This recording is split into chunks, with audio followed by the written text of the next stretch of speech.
स्वागत आहे पानातील मोतीमध्ये. आजच्या पानातील मोतीमध्ये आपण संत ज्ञानेश्वर महाराजांचा एक अनमोल विचार ऐकूया. त्यांनी सांगितलं आहे, अतिशय लोभ हा दुःखाचं मूळ आहे. लोभ म्हणजे न संपणारी इच्छा.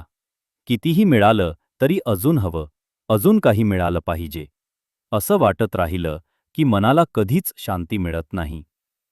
पण समाधानात खरी सुखाची गुरुकिल्ली आहे. ज्याच्याकडे आहे त्यात आनंद मानला तर आयुष्य हलकं, शांत आणि आनंदी होतं. म्हणून लक्षात ठेवा, लोभ नको, समाधान हवं. तेव्हाच खरी शांती आपल्या मनात फुलते. पुन्हा भेटूया उद्या एका नव्या पानातील मोतीसोबत. तोपर्यंत आमच्या फेसबुक पेजला फॉलो करा आणि यूट्यूब चॅनल सबस्क्राईब करून लाईक शेअर करायला विसरू नका.